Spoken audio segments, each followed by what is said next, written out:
In this video, we'll be reviewing manual muscle testing for trunk extension. To begin with, for the muscles, our first muscle is going to be the erector spinae group. That includes the iliocostalis muscles, longissimus, and spinalis, and all of these muscles are innervated by the spinal nerve.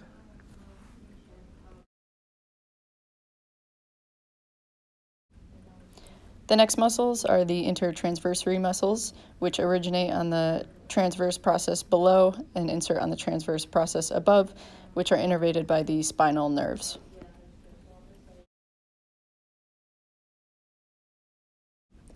Next are the interspinalis muscles, which originate on the spinous process below and insert at the spinous process above and are also innervated by the spinal nerve.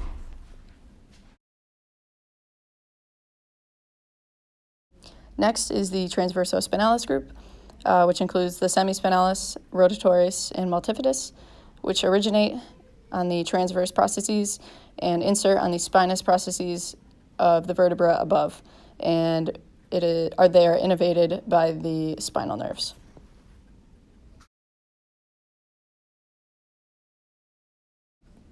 Lastly is the quadratus lumborum, which originates on the iliac crest and inserts on the 12th rib and transverse processes of all 5 lumbar vertebrae. This muscle is innervated by the 12th thoracic and 1st lumbar nerves.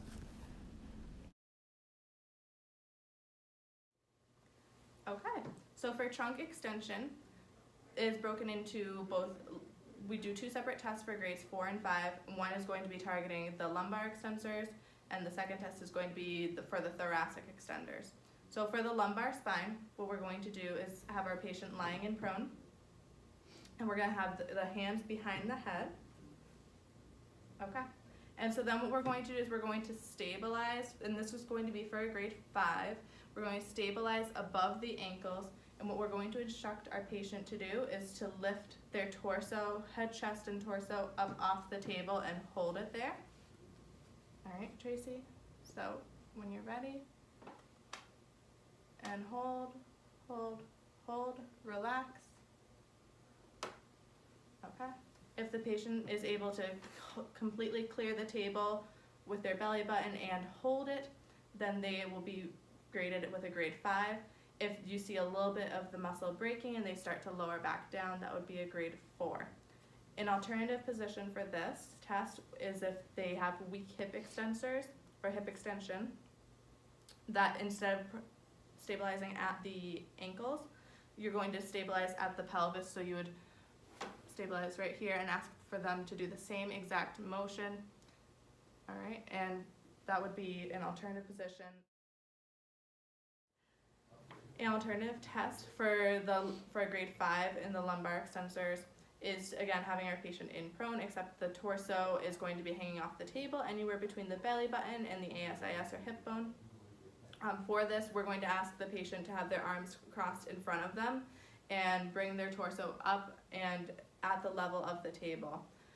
Because they will be sliding off, we do want to stabilize at the ankles again, but we're going to be up on the table as well. So you can go ahead and slide forward.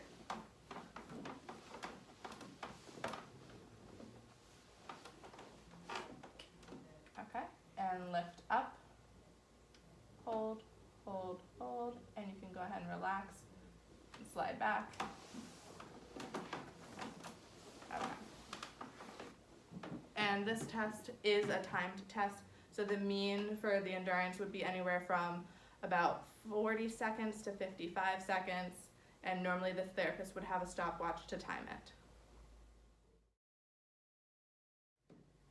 So for the thoracic spine extension test, it's a little bit different than the one we just did, the lumbar extension test. So this one, you're gonna have your patient hanging off the table here at about chest level. They're gonna clasp their hands behind their head.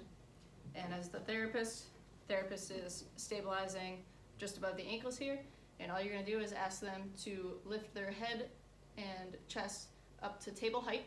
So go ahead, Olivia, whenever you're ready. And if they can do that quickly and no sign of exertion, then it's a grade 5. Go ahead and relax. And grade 4 would be they're able to get there, but they do it more laboriously. All right, so grade 3 is combined for lumbar and thoracic, and we're going to still have the patient in prone at chest with the table hitting them at about chest level. So the only difference between this test and the 4 and 5 is that the arms are down in prone at the sides versus behind the head. We are also going to be still stabilizing at above the ankles, and we're going to ask the patient to lift their trunk up as high as they can, and if they complete the full range of motion, that would be a grade 3. Partial range would be a grade 2, and then a grade 1 we would be feeling for some contractile activity along those muscles that extend the spine.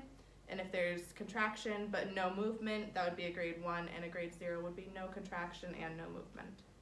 All right, so you can go ahead and lie down, arms at your side, please. All right, and lift your trunk up as high as you can go. And relax. And that would be a grade 3.